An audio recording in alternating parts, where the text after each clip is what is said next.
Welcome to Dunk Bait, where we talk mostly basketball. Harden's out at Houston. We give a little perspective on Kyrie, and we want to highlight the Draymond generation.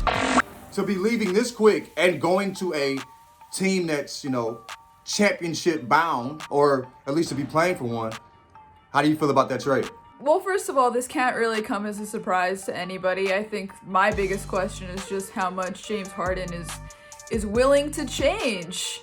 That's really going to define what happens with the Nets this season. I think ideally the scheme that they would want to have is some combination of the Golden State Warriors ethos, but in a way that still, caters to the superstar and maximizes the ISO talents of KD.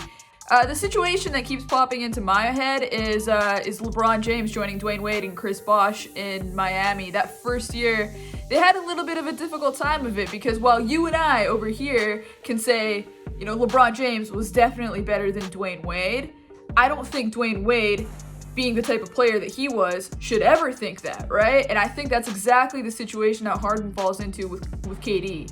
He's definitely going to be off ball with the Nets. Kyrie's the point guard. Harden is not the point guard in this team. That's definitely Kyrie. So he's going to have to change, how he approaches this ball-dominant way of playing. I don't think the issue is with KD. I think KD's the most efficient scorer maybe we've ever seen. Him and Clay, that's what made the Warriors so good. Dwayne Wade was definitely the second best player on that team, right? And, then with Bosh, it was Bosh was great pre-Heat with the Raptors, but he was a far third when it came to those three. I think with Harden and Kyrie, it's not the same. It might be game to game, actually. And in the playoffs, you definitely know Kyrie's the guy. You mean KD? No, Kyrie's the guy when it comes to Kyrie and Harden. During the playoffs, Harden might be the third best player on that team. He might be the fourth, depending on how we see him last year. This is definitely not the Warriors. I don't think it's a Wade situation. I think it's going to be really difficult for them to figure out, where Harden fits in. And that bench is going to be short. They have so much talent. They have so much intelligence. I just don't believe that this isn't a good trade for them. I think they got three superstars in the same team. From there, you figure it out. So this is how I feel about the trade. It's going to be cute in the regular season. Real cute. It's going to be a lot of fun to watch. You know what I mean? But Lakers in 6. Lakers in 6. Lakers in 6, maybe 5. People been talking a lot about Kyrie's missing games, not showing up. His teammates have shown a lot of respect for what he's going through. We can't make any, assumptions. Hey, Stephen A. suggested that he should retire.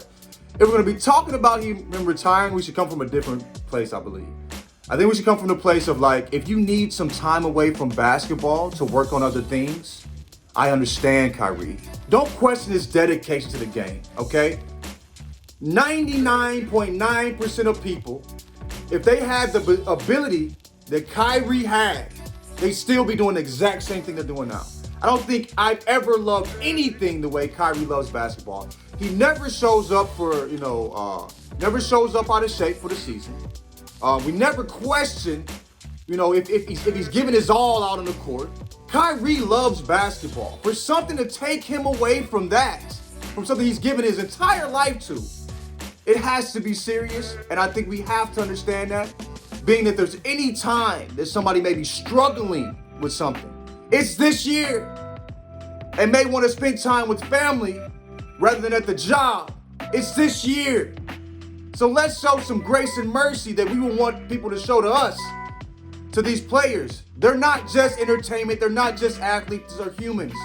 And they contain multitudes. And let's approach them in that way. John, how differently do you think people would be approaching the Kyrie conversation if we looked at the NBA more like what it is, which is a workplace, as opposed to, a lovey-dovey team environment, that's the idea that you have to uphold. But at the end of the day, these guys are going to work, Every day. And they work in ways that nobody else, they work, it's very hard to be a professional athlete. Work for them is more of a job than it probably is a job for you and me. With all the effort and energy that's consistently put into it. And we work tirelessly. You know what I'm saying? So I think if people change their perspective in that way, I think they would think about them as they think about themselves and have some more understanding. And I think that's the way we should approach this. But just saying somebody was tired and questioning their love for basketball in a year like this, I think that's irresponsible. And I think that's the wrong way to approach this. The only thing I'd even add to that is that, the last few years, guys have been very open about the things that they deal with off the court. DeMar DeRozan, Kevin Love have really, headed up the mental health movement in the NBA. And I think, obviously, they've been handled by the NBA and the NBA media with a lot of, I think, grace, and I think that's admirable. At the same time, I think we should also be cognizant of what people go through when the storm is happening right now, right? Like, we love hearing about mental health issues after the storm, right? Mm-hmm. This is messy, right? Like, I don't think anybody would disagree with that. But at the same time, this is life. Like, life is messy for a lot of people right now. And I love the point you make. We all love the story after, the storm. Let's show them grace and mercy, potentially during it. In the beginning, there was Chuck, but the game demanded defense. Then came Boris. Wait, Boris? Defense? Everyone laughed, but he got the last one, a championship. LeBron James, the freight train, couldn't barrel through him. Reports of DL's defense against James have been greatly exaggerated, but there was a lesson in his girth. That hint would eventually give LeBron nightmares. At first, nobody wanted Draymond Green, an overweight 6'6" tweener. Could he shoot? Could he rebound? Was he tall enough? Fast enough? Eventually, fat turned into strength, and he flipped all those questions. Steph revolutionized offense. Draymond changed defense. He made it more physical, putting a modern spin on toughness, making the game look more like football than it ever has. Now, everyone else is adjusting. Suddenly, everyone wants a Draymond Green, paving the way for a new kind of NBA player. Guys who dominate with strength and not length. Guys like Lou Dort and Grant Williams, maybe Xavier Tillman. They're the Draymond generation. Out tomorrow at Yahoo Sports. All right, well, that's the show. I'm Lejethro Jenkins. I'm Sirat Sohi. It's great talking to you about these things. You had so much perspective. You're such an interesting... You had so much perspective. Thank you.